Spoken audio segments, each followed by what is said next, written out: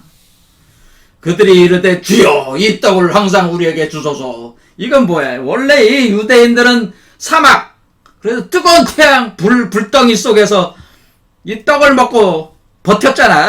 그래서 가나안 땅까지 갔잖아. 근데 이게 뭐야? 만나라는 거잖아, 만나. 근데 하늘에서 내려온 거잖아, 계속. 그러니까 그거 자기들이 농사를 안 줘도 이렇게 먹을 수 있는 만나가 그냥 손에 뚝뚝 떨어지니까, 그런 생명의 떡을 나한테 좀 주세요. 이렇게 얘기를 하는 거잖아요. 그래서 예수가 뭐래? 그런 생명의 떡이 바로 나야. 그런 뜻이죠. 예수께서 이랬을 때, 나는 생명의 떡이니 내게 오는 자는 결코 줄이지 아니할 터이요. 나를 믿는 자는 영원히 목마르지 아니하리라. 목마르지 아니한다는 건 끊임없는 샘물, 마르지 않는 샘물이 된다고 하는. 그렇죠. 영생의 포도주. 그러니까 예수가 생명의 떡, 이호메시가 생명의 떡이야, 그리스도가. 그리고 영원히 목마르지 않는 샘물이면서 참 포도주란 말이에요. 그런데 그걸 자기 스스로 생산할 수 있는 사람이 있고 생산할 수 없는 사람이 있는데, 일단은 제자들은 생산이 안 되니까 짜라수라가 자기에게 생산되는 걸 가지고 먹여가지고 제자들을 키운 거란 말이야. 키워가지고 제자들이 절망의 무덤 속에서 허무주의 무덤 속에서 벗어날 수 있게 그걸 가지고 양육을 해가지고 키워낸 거란 말이야. 그럼 이 사람들이 유바메시를 스스로 또 이제 보혜사성령 그 작용을 받아서 그렇게 먹어가지고 자라가지고 뭘 한 거야? 이 제자들도 역시 마찬가지로 생명의 떡과 영생의 포도주와 마르지 않는 생명의 샘물을 생산할 수 있는 존재가 되는 거죠. 그러니까 그러면 이제 만찬을 다 버릴 수가 있는 거죠, 이렇게. 이런 내용입니다, 이런 내용. 너희 조상은 광야에서 만나를 먹었어도 죽었거니와 내가 곧 생명의 떡이니라. 너희 조상들은 광야에서 만나를 먹었어도 죽었거니와 이는 하늘에서 내려오는 떡이니 사람으로 하여금 먹고 죽지 않게 하는 것이니라. 나는 하늘에서 내려온 살아있는 떡이다. 사람이 이 떡을 먹으면 영생하리라. 내가 줄 떡은 이 세상의 생명을 위한 내 살이니라. 이 아주 굉장히 중요한 얘기들이에요. 내 예수께서 이르시되 내가 진실로 너희에게 이르노니 인자의 살을 먹지 아니하고 인자의 피를 마시지 아니하면 너희 속에 생명이 없다. 살이 뭐야? 빵이고 피가 포도주란 말이야. 내 살을 먹고 내 피를 마시는 자는 영생을 가졌고 마지막 날에 내가 그를 다시 살리리니 내 살은 참된 양식이요 내 피는 참된 음료로다. 내 살을 먹고 내 피를 마시는 자는 내 안에 거하고 나도 그 안에 거하리라. 내 피를 마시는 자는 내 안에 거하고 나도 그 안에 거한다. 그 아까 참포도나무하고 같은 얘기잖아요. 뭐야? 빵과 포도주를 먹는 이 만찬이라는 거죠. 이게 생명의 열매를 맺는 거야. 근데 내가 너 안에 너가 내 안에 똑같이 요한계시록에도 그 나오는 거죠, 내용이. 요한계시록에 이제는 그 3장 20절 보면은 볼지어다 내가 문 밖에 서서 두드리노니 누구든지 내 음성을 듣고 문을 열면 내가 그에게 들어가서 그와 더불어 먹고 그는 나와 더불어 먹으리라 라고 하는 것이다. 이기는 그에게는 내가 내 보좌에 함께 하여 주기를 내가 이기고 아버지 보좌에 함께 앉은 것과 같이 하리라 라고 되어 있다. 이게 뭔 얘기인지 알아두시겠냐 이거죠. 문을 두드리느니 그 예언자 여기 그래 또 나와 있잖아. 문을 밖에서 계속 3번을 두드렸다고 했잖아요. 그렇죠? 3번을 두드렸다. 메아리 쳤다. 두드리는 소리가 3번을. 그러면 여러분이 열어주면은 어때? 그 안에 보혜사 성령이 여러분은 무덤 속에 들어가 있는데 여러분은 문 밖에서 짜라수라가 그러니까 짜라수라의 제자가는 지금 무덤 속에 있다고 가정을 해보세요. 그럼 짜라수라가 문 밖에서 3번을 두드렸어. 그게 알파야 원래. 짜라수라가 알파고 짜라수라의 제자가 오메가야. 짜라수라의 제자의 몸속에 나오는 짜라수라의 위버맨시가 알파고 짜라수라의 그 제자의 위버맨시가 오메가란 말이에요. 그래서 짜라수라의 알파가 문을 두드렸으면은 3번을 두드렸단 말이야. 그러면 문을 열어줘야 돼. 문을 열어주면은 그 안으로 들어간다. 짜라수라가 그 제자 속으로 들어간다.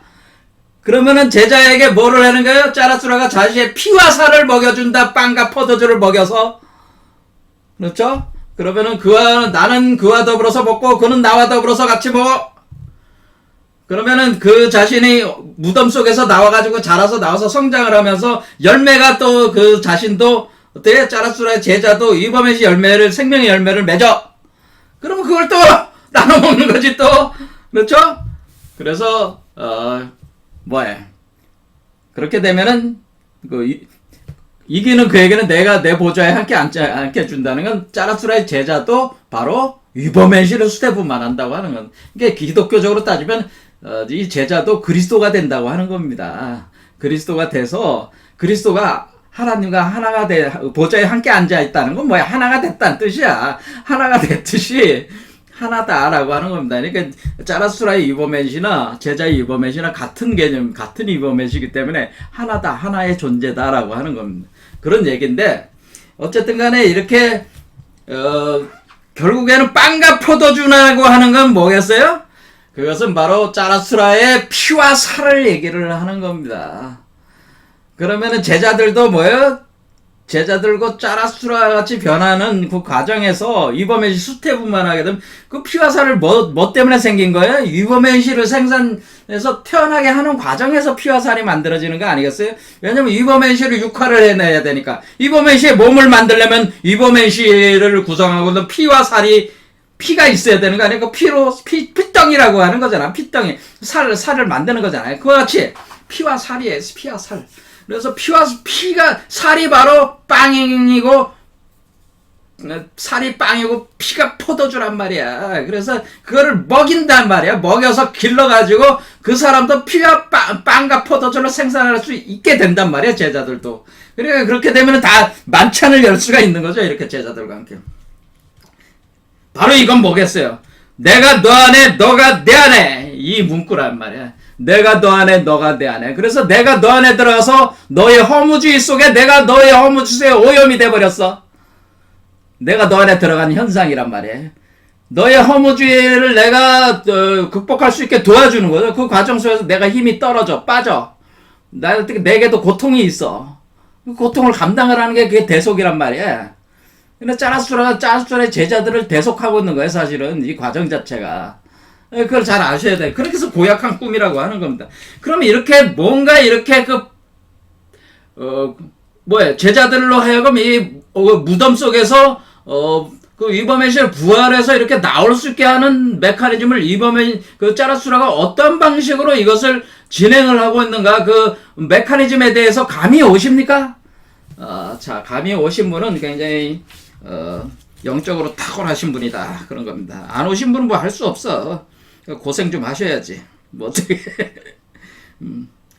감이 오면 그런 사람은 좀 수준이 높으신 분들이고요. 그래서 20장에 이제는 구원에 대하여 이렇게 나와. 자, 그래서 구원이라는 게 어떻게 이루어지는 것인지 우리 읽어보지 않아도 이미 답은 어느 정도 나와 있는 상태예요. 그렇죠? 구원도 역시 빵과 포도주로 이루어지는 것은 사실 피와 살로 이루어진 그와 같이 이게 피 튀기는 일이에요. 그러니까 이게 피 튀기는 거야. 한마디로 이게 이 과정이 이 메커니즘을 이해하고 있는 사람이 세상에서 이렇게 많지 않습니다. 굉장히 극소수입니다. 여러분들이 제 강의를 듣고 이 메커니즘을 이해하시는 분이 있었다면은 그분은 상당히 높은 수준의 사람으로 생각이 됩니다. 이해가 안 되신 분들은 좀 더 고생하시고 화두로 삼아서 연구 좀 해보세요. 자, 오늘 여기까지 하겠습니다. 감사합니다.